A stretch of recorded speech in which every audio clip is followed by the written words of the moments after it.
12 kwa mechi 4 kwetu imekuwa jambo jema, ni jambo zuri. Kwa hiyo kikubwa tuchukue nafasi hii niwapongeze sana players wa Simba, spirit kwa nzuri ya kupambana, technical bench, mashabiki wa Simba kujitokeza kusupport timu ili kuhakikisha kila jambo linakaa sawa sawa. Kwa hiyo kwetu tumeamka vizuri, tuko na afya njema, tunasema alhamdulillah. Simba hii ndio ile ambayo tumeona imefanya vibaya kwenye ligi ya mabingwa barani Afrika. Jana nini hasa kimebadilika kwenye hii Simba kutoka Simba ambayo watu wamekuwa wakilia na hii ambayo ya jana tumeshuhudia? Kwanza ni mashindano mawili tofauti.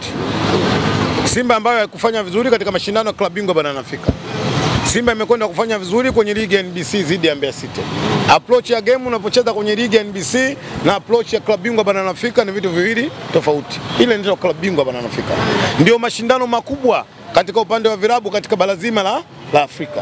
Kwa hiyo jana tulikuwa tunacheza na Mbeya City, Mwalimu Suleiman Matola approach yake na kwa nyingine amekwenda kutengeneza approach vizuri katika kiwanja cha mazoezi, amekwenda katika mechi, vijana amekwenda kutekeleza majukumu. Kwa hiyo mimi naamini Simba kwa jina ndio ile ile, kwa namna ambavyo uchezaji utasema tofauti, kwa sababu plani ya klabu bingwa na plani ya ligi NBC ni tofauti, lakini Simba ndio ile ile. Tumeshuhudia kwenye namna ambavyo kikosi kimepangwa jana na Suleiman Matola. Huenda mashabiki wengi mlikuwa mnatamani kumuona Morsi Abraham akianza kwenye kikosi, Yusuf Kagoma akianza kwenye kikosi. Ndio kilichokosekana pia kwenye ligi ya mabingwa barani Afrika. Unadhani hii approach imekuwa nzuri zaidi kwa upande wenu Simba kwa jana?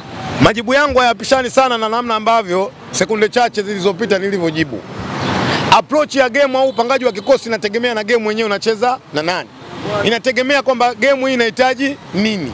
Nani anahitaji aanze, nani anahitaji asianze. Kwa hiyo Suleiman Matola baada ya kufanya analysis nzuri ya Mbeya City ameonelea kabisa kwa namna ambavyo game approach inavyohitaji Morsi Abraham aanze, na ndio maana amefanyaje? Ameanza. Kwa hiyo yote kwa yote approach ya game ndio ambayo inakwenda kuona namna ambavyo mwalimu anakwenda kupanga kikosi. Sawa, kuna baadhi ya mashabiki ambao pengine wamempa saluti Matola kile ambacho amekifanya ukilinganisha na kile ambacho alikuwa anakifanya Pante. Kwa namna ambavyo umetazama sasa na wewe pia jana, wengine wanasema moja kwa moja Matola aaminiwe na apewe timu. Unaungana nao kwenye hicho? Kwanza lazima niseme namheshimu sana Suleiman Matola Veron. Namjua tokea wakati huo akiwa mchezaji anatumikia Simba captain kwa mafanikio makubwa, mpaka amekwenda kusoma, leo amekuwa mwalimu kwa maana ya coach. Simba ina utaratibu wake. Simba ina management ambao wanaongoza Simba. Wao ndio tumewateua kutuongoza, ndio watu ambao wana maamuzi ya kujua nani kwa hivi sasa anatakiwa kuiongoza Simba Sports. Kwa wao wenye mawazo yao nimewakubali na nimewasikia. Lakini yote kwa yote lazima tuachie management ya Simba ndio kwenda kuamua. Kwangu binafsi wakiamua kesho tu kumtangaza Suleiman Matola, mimi kama Kisugu kazi yangu nitamsupport Suleiman Matola ili kuhakikisha kwamba mipango yake ndani ya Simba inafanyaje? Inakamilika. Kwa hiyo wanaweza kuamua kwamba kocha wa Simba kwa wakati huu awe nani, ni management ya Simba. Kwa hiyo kama mawazo yao wanahitaji Suleiman Matola, sio mawazo mabaya, ni mawazo mazuri. Hata mimi naweza nikafikiria katika hicho, lakini yote kwa yote tuamini management ya Simba ndio ambao wao wana maamuzi kuangalia namna ambavyo mipango ya Simba ikoje, hususan kwenye ligi ya NBC, mipango ya Simba ikoje kwenye klabu bingwa barani Afrika. Kwa sababu lazima tukubali kwamba uzito wa mechi wa kocha inategemea na mechi namna ambavyo zilivyo. Leo unaweza kuwa na kocha ukamwona bora sana kwenye ligi ya NBC, lakini ukampeleka klabu bingwa barani Afrika akachemka, kwa sababu kutokana na namna ambavyo uzito wa mashindano jinsi ambavyo yalivyo. Lakini uongozi wa Simba niseme, wao kama wataonelea Matola na staili anafaa kwa kocha mkuu Simba kutongoza hususan katika mashindano yote, mimi niko tayari kusupport. Kisugu ameshawahi kuonekana akicheza pia kwenye mashindano ya makubwa kwa bingwa. Yes, ameshacheza. Mimi kumbukumbu yangu inanipa wakati tunakwenda kumfunga Al Ahly ya Misri. No, Al Ahly Zamalek ya Misri. Wakati tunakwenda kuwafunga Zamalek ya Misri 2003 nyumbani kwao. Wakati huo mabingwa wa Misri, Zamalek ya Misri. Wakati huo klabu bora barani Afrika, Zamalek ya Misri. Tunakwenda kuwafunga, tunaye Suleiman Matola Veron. Kwa hiyo mimi kwangu ukizungumzia Matola ni mtu ambaye ana experience kubwa katika haya mashindano. Lakini experience ya kucheza na experience ya ukocha ni vitu viwili tofauti. Kwa hiyo ana nini? Mimi naamini inawezekana yote anavyo. Lakini nani sasa mwenye zamana ya kumwambia sasa tunakupa zamana ya kuongoza Jazi?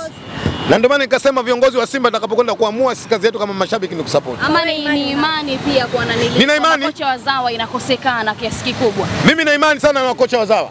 Na naamini sana Na mimi siku zote nishawahi kuzungumza hata na vyombo vya habari. Nitolee mfano, moja katika mashabiki ambao wa Tanzania walikuwa wanamsupport sana Ahmed Morocco ni mimi, ni kocha mzawa, amekuja kupata mafanikio makubwa kwenye national team. Sina sababu ya kumdharau kocha mzawa. Kwa hiyo mimi na imani sana na makocha wazawa. Na mimi ninachokiamini siku zote, nimeshawahi kusema, nendeni mkatafute ushahidi. Hawa makocha wazawa tutakapokwenda kuwapa facility zote ambazo zinazohitajika, mimi naamini wana uwezo mkubwa kuongoza hizi timu. Unadhani uaminifu unakosekana wapi kwa timu za Bongo?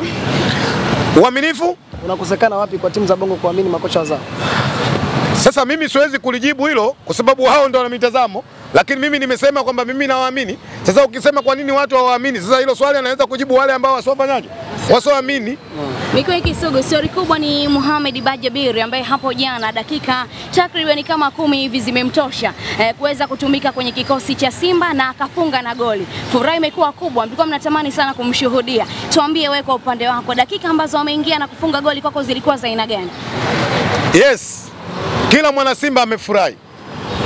Kwanza amefurahi kuona namna ambavyo timu imefanikiwa kupata pointi.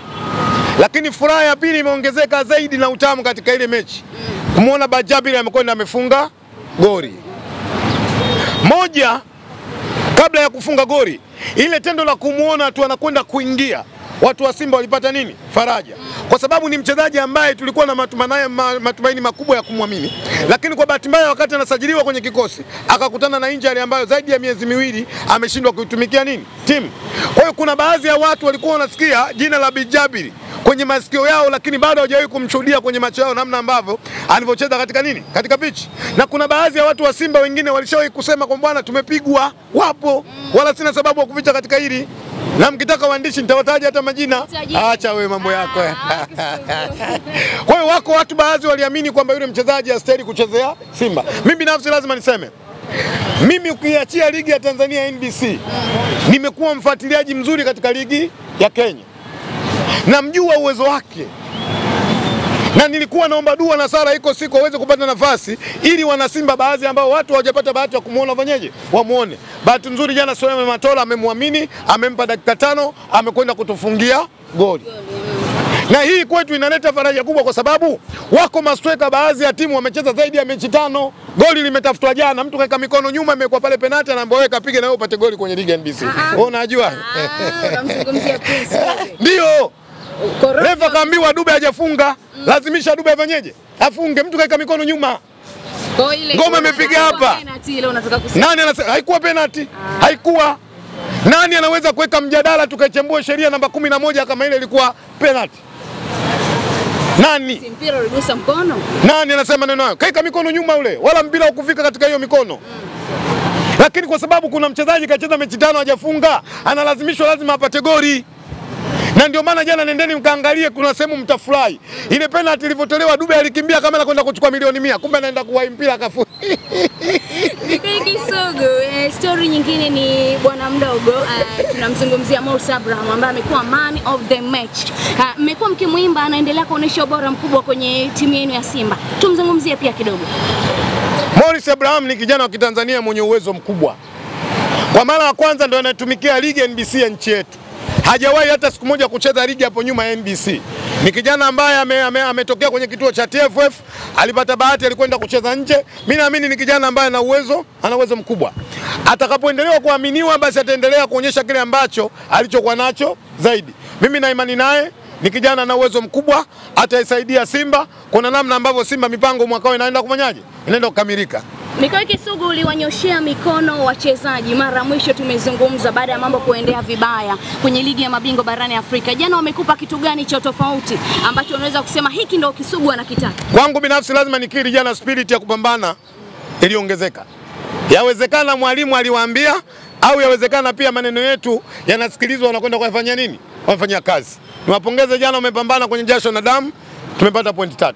Kwa hiyo tuamini sasa ya kwamba Simba Sports Club ina haki ya kwenda kuwaamini wazao, ikiwa na maana ya Matola apewe timu kwa wakati huu.